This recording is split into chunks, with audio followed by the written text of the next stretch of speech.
Now, as I've said in my Half-Blood Prince review, I think that the two weakest Harry Potter films are probably Half-Blood Prince and Deathly Hallows Part 1. And that's an opinion I tend to flip-flop on. One day I think Half-Blood Prince is better, the other day I think Deathly Hallows Part 1 is better. Because Deathly Hallows Part 1 is not a bad film, and neither is Half-Blood Prince. It's just that, to me, Deathly Hallows Part 1 is just a mixed bag. The film adapts the first half of the Deathly Hallows book, and that right there, I think, is the film's fatal flaw. It adapts the first half of Deathly Hallows. The first half of Deathly Hallows is just Harry, Ron, and Hermione camping out in the wilderness. I mean, yes, sure, they're running away from Death Eaters, and there's some big mysteries about Dumbledore and what the Deathly Hallows are, whatever.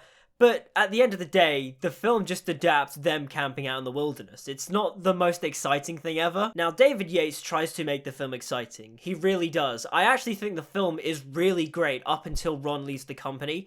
After that, that's when the film slows down to a crawl and doesn't pick up until Ron shows back up again. But I mean, the way the film opens is really dramatic, it's really punchy. Alexander Desplat's score is amazing. I mean, when the Harry Potter title card shows up and the music rises and builds, yeah, it's a really great, dramatic, impactful montage David Yates does to open the film. Now, as a book fan, would I have loved to have seen the scene where Dudley says Harry isn't a waste of space? Yes. But the way David Yates opens the film, it's really impactful, really punchy, really straight to the point. In many ways, it really emphasizes the tone and the idea that this is the beginning of the end. And honestly, the first act of the film is really great. It really is. It's so punchy and impactful. The action sequences are great. The scene in the ministry is great. It's all wonderful. It's just that once Ron leaves, you really feel the film just slow down and drag. And look, the cast is great. It really is. The main trio have really grown into their roles, and for the most part, there is a lot of really good visual storytelling that goes on once the company are in the wilderness out on their own. The montage where they're traveling on foot going from place to place and Ron's mind is being warped by the Horcrux is very well done. And the dancing scene between Harry and Hermione is genuinely perfect. It's just two friends at their lowest point having a little bit of fun before reality hits them and they are brought back into this bleak and dark world. And no, I do not buy that Harry and Hermione should be together. I don't like that idea. Even in the books, even in the films, I don't like it. I mean, sure, yes, Daniel Radcliffe and Emma Watson have good chemistry, but at the end of the day, they are just really good friends. And look, I don't blame people for shipping them in the movies, because, I mean, yes, Daniel Radcliffe and Emma Watson just have better chemistry than Daniel Radcliffe and Bonnie Wright do. But I also blame the movies for that, just because Ginny as a character is really cool, and she fits Harry quite well when you think about it in the grand scheme of things. I'm talking about Ginny from the books here. But because poor Bonnie Wright is given nothing to do, Harry and Ginny in the films just come across as really stale and awkward, and yeah, I just don't like it. But at the end of the day, I just don't like the idea of Harry and Hermione being together because, I mean, I think it's fine for him to have a best friend that is a female, but also Hermione in the books, Harry even says this, feels much like his sister. Also, a massive positive I will throw out to this movie is introducing me to the Nick Cave song, Oh Children. I love this song, it's one of my favorites. It's so great, and I love that it's in the dance scene. It really just, like, complements the scene so well, and just, I love it. Children, lift up your voice, lift up your voice. Now, getting on to the best scenes in the film, Voldemort's introduction scene is ripped straight from the books, and it is so scary and creepy. I love it. I love the lighting in that scene as well. It's just so eerie and dark. Come, we've saved you a seat. This type of color palette in cinematography, I think, is really where David Yates hit his stride in terms of capturing the gritty and darker nature of Harry Potter. It's not my favorite of David Yates' Harry Potter color grading. In fact, I really love the color palette in Order of the Phoenix. Like, when I watch Order of the Phoenix, I go, this is what Harry Potter is supposed to look like. But when we get to the Deathly Hallows era, that's when I really like David Yates' dark and gritty color grading. Again, the opening montage is amazing. I love the sequence where Hermione obliviates her parents, even though the photo frames vanishing is just a bit weird. Like, them just having blank photo frames is a bit silly, but also it's visual storytelling. I get that, but it is just a bit silly. The chase sequence in the sky where Harry and Hagrid are running away from the Death Eaters is genuinely amazing. The choreography is so cool. Like, when they go through the tunnel and then Harry falls out the cart and then, like, his legs run across the top of the bus. It's so good. The whole heist sequence in the Ministry where they steal the locket from Umbridge is amazing. Again, Imelda Staunton is fantastic as Umbridge. Like I mentioned earlier, Harry and Hermione's dance. Another reason why I love that sequence is just because it's the personification of Dumbledore's quote from Prisoner of Azkaban, where happiness can be found even in the darkest of times if one only remembers to turn on the light, and that's what Harry does in that scene. The whole Silver Dose sequence where Harry retrieves the Sword of Gryffindor from the lake and then Ron saves him and they destroy the Horcrux, it's really well done. Speaking of really well done, the animated sequence showing the tale of the three brothers is fantastic, and honestly, I'm still baffled as to why Warner Brothers didn't capitalize on that sequence and make a little animated mini-series on the Tales of Beedle the Bard, where they just told the tales from the Tales of Beedle the Bard with that animation style. Come on. Babbity Rabbity. The escape from Malfoy Manor is great. Helena Bonham Carter once again just chews up the scenery. You could have killed me! The scene where she's torturing Hermione, like, oh my god, Emma Watson's screams are so, like, horrific and real, just, god, it's great. I do have a slight problem with that sequence, but I will mention that a bit later on. And of course, the death of Dobby. That sequence is just so goddamn sad. I mean, it's Dobby. Dobby is great, and when he dies, you feel it. Though, I will say, if we had gotten Dobby in the previous films like Goblet of Fire and Order of the Phoenix and Half-Blood Prince, Dobby's death would have been so crushing because we would have grown to have loved him even more. Like, don't get me wrong, it's still really sad in the films, but compared to Book Dobby's death, that was heart-wrenching. I remember reading Deathly Hallows for the first time, and I got to Dobby's death, and I was like, no, don't die, Dobby. No, somebody help him. No! Help me! Now, before I mention my issues with the film, I have to first bring up my issues with the book, just purely because, at the end of the day, some of the problems I have with the films just stems from the book. Not to say that I think Deathly Hallows is an awful book or anything, no, it is really great. All the Harry Potter books are great, but I have problems with the plot of the book purely because it's way too convenient. Harry's quest to destroy the Horcruxes should have taken him years, but in the book, it takes him less than a year to do it, and not only that, he manages to destroy all the Horcruxes pretty much in one night. I mean, sure, yes, they find the cup before they find the diadem and Nagini and find out that Harry's a Horcrux, but in terms of the story, they destroy the cup, the diadem, Nagini, and Harry all in one night. Like, that is so convenient. I also don't really like how unproactive Harry, Ron, and Hermione are when they're out about in the wilderness, left to fend for themselves, because they know they need basilisk venom to destroy the Horcruxes, yet they kind of just don't do anything. They're all just like, oh, we need to find the sword.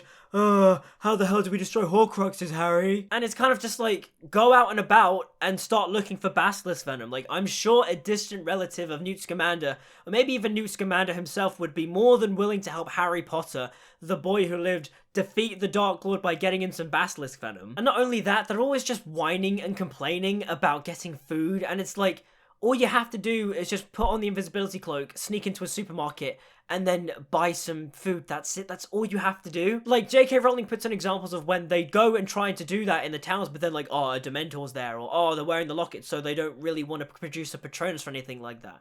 And it's kind of like, just go to another town. Like, there are hundreds and thousands of supermarkets all across the UK.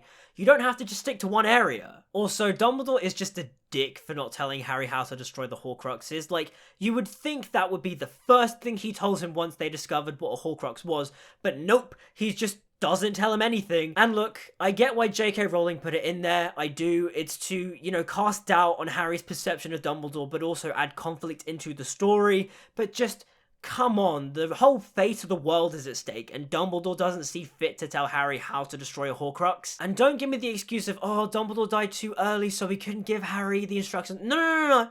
He knew he was going to die. He planned it with Snape. He planned it a year ahead, so why did he not leave instructions for Harry on how to destroy a Horcrux? Like, what? Okay, getting that out of the way, now on to my problems with the film. The opening of the film just sort of crams in all these extra characters that we were supposed to have been introduced to in the previous films, but they skipped over it. So in this film, they sort of just cram them into the opening. Bill Weasley gets a rushed one-line intro, basically explaining his backstory with the scars on his face that were given to him by Fenrir Greyback.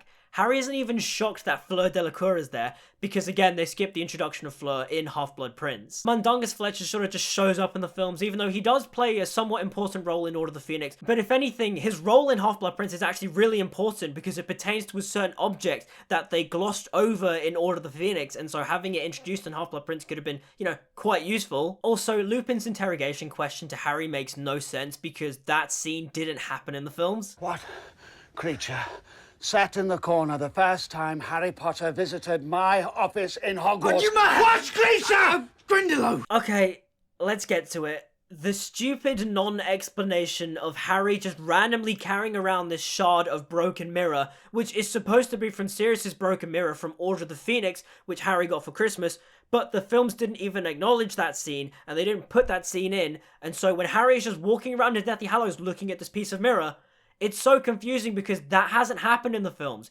If you're a film-only audience member, you'll be like, what the hell is this mirror? Where the hell did Harry get this? Honestly, it's so stupid because the filmmakers knew they needed this mirror shard for Deathly Hallows, but they didn't add the context to it in the previous film, so it doesn't make any sense. Make it make sense! Also, Dobby saying, Master Weasley, so good to see you again. We could try this. doesn't make any sense because Ron and Dobby have never met in the films. And speaking of house elves, the biggest crime of Deathly Hallows Part 1 was cutting out the scene of Kreacher's story. The story of how Regulus Black was RAB and how he found out Voldemort had a Horcrux because Voldemort needed the help of a house elf to put the locket in the cave. And so Regulus offered up Kreacher, and then Kreacher was left there to die by Voldemort, but because he was a house elf, he managed to escape the magic of the cave and apparated back home. He then told Regulus the whole story, and Regulus realized that Voldemort had hit a Horcrux, and so Regulus went to steal the Horcrux, and then he sacrifices himself to let Kreacher escape and told Kreacher to destroy the locket,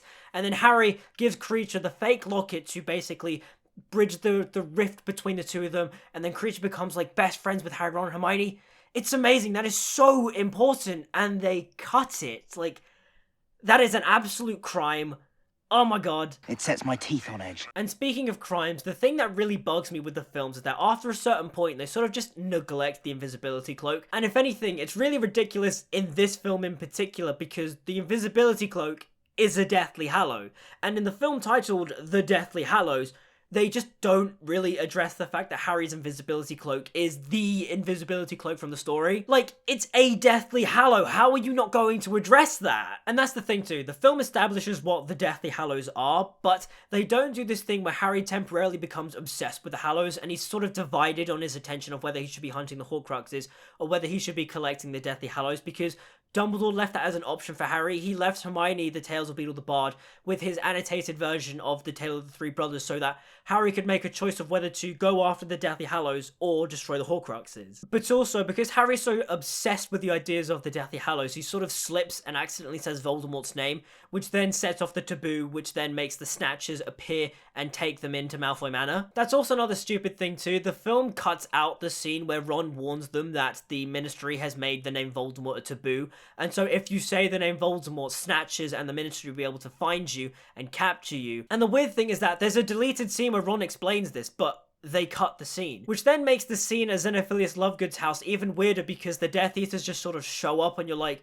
how did they get here? Also, we don't get a death for Wormtail, which is honestly really sad because it's one of the most horrifying bits in the book. And I mean, I get it, you can't have him strangle himself to death, but the way he goes out in the film is just really lame. But for me, I think the most egregious issue I have with the film is the chase in the forest between Harry, Ron, and Hermione and the Snatchers, because it is so dumb. Like, you just sit there, the Snatchers appear out of nowhere, and you go, okay guys, just disapparate. But they don't disapparate, they just start running through the forest, and you're just like, disapparate, disapparate, disapparate. And the film's ending isn't really, well, exciting. It's just Voldemort finds the Elder Wand, he does his whole, yeah, into the sky, lightning flashes, the screen flashes white, and then it ends. It's not the most climactic thing, but yeah, it's fine. Overall, Harry Potter and the Deathly Hallows Part 1 is a mixed bag. It has a lot of great moments in it, and the cast is amazing as ever, but the uneven pacing and then the missing plot points from the book that they needed to put into the films, or the rushing, we'd say, of trying to fix the plot points they didn't put into the previous films, really does just bog the film down.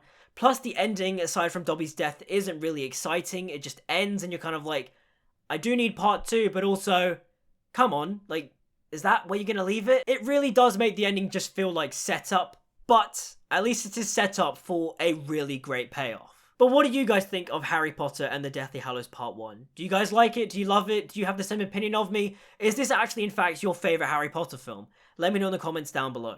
Like, subscribe, follow me on social media, all that good stuff, and until we meet again, I'll see you guys next time.